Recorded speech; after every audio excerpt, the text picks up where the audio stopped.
ایک اور اہم اور بڑی خبر ایران سے ہی سامنے آ رہی ہے، جہاں عالمی قوتیں قیام امن کے لیے کوششیں کر رہی ہیں، وہیں پر اطلاعات اور خبر یہ ہے کہ جنوبی خطے کے اندر زوردار دھماکے ہوئے ہیں اور 6 الگ الگ مقامات پر دھماکے ہوئے ہیں، جن میں وہ علاقہ بھی شامل ہے جہاں پر جوہری ہتھیار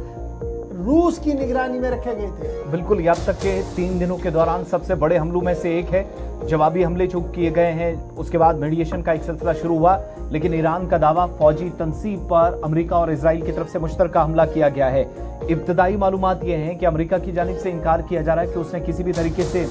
حملہ نہیں کیا ہے، تو کچھ شک و شبہات ہیں کہ کیا یو اے ای اس حملے میں ساتھ ہے، کیا اب اسرائیل نے اسٹرائک کر دی ہے۔ کل اسرائیل نے کہا تھا کہ جب ضرورت محسوس ہوگی تب وہ حملہ کرے گا، لیکن ایران کی جانب سے جو جواب دیا گیا، اردن، قطر، بحرین، کویت کے اندر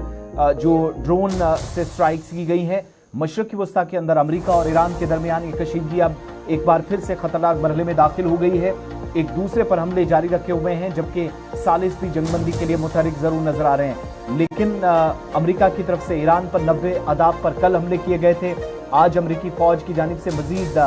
علاقوں کو نشانہ بنایا گیا۔ بوشہر کے اندر جو جوہری پلانٹ ہے اس کو ٹارگٹ کیا گیا ہے۔ سرکاری خبر رساں ایجنسی ایرنا کے مطابق بوشہر صوبے کے نائب گورنر احسان جہانیان نے الزام لگایا ہے کہ امریکی فضائی حملوں میں بوشہر جوہری جو بجلی گھر ہے اس کے اطراف کے علاقوں کو نشانہ بنایا گیا ہے۔ ساتھ ساتھ رپورٹ اس بات کی بھی تصدیق کر رہی ہے کہ صوبے کے مختلف مقامات پر دوپہر کے وقت حملے ہوئے ہیں، تاہم رپورٹ میں یہ واضح نہیں ہوا کہ جوہری تنصیب کو کوئی نقصان پہنچا ہے یا نہیں۔ اسٹیٹ ٹیلی ویژن کی طرف سے بندر عباس، اس کے علاوہ کیشم، سرک اور جاش کے آس پاس کسی بھی طریقے سے کوئی دھماکہ نہیں ہوا، فضائی حملے نے اس بات کی تصدیق نہیں کی ہے، بلکہ یہ کنفرم کر دیا کہ حملے نہیں ہوئے ہیں۔ لیکن ایران کے ریلوے پل کو نشانہ بنانا، چین اور روس سے تجارتی رابطے متاثر ہونا اور روس کی نگرانی میں جس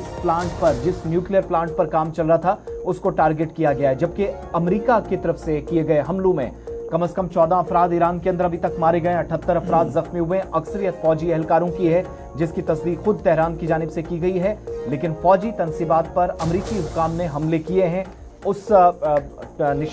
سائٹ کو ٹارگٹ کیا گیا جہاں پر روس کی مانیٹرنگ ہو رہی تھی پورے خطے کے اندر۔ اس ساری صورتحال میں جواب بھی اردن، کویت اور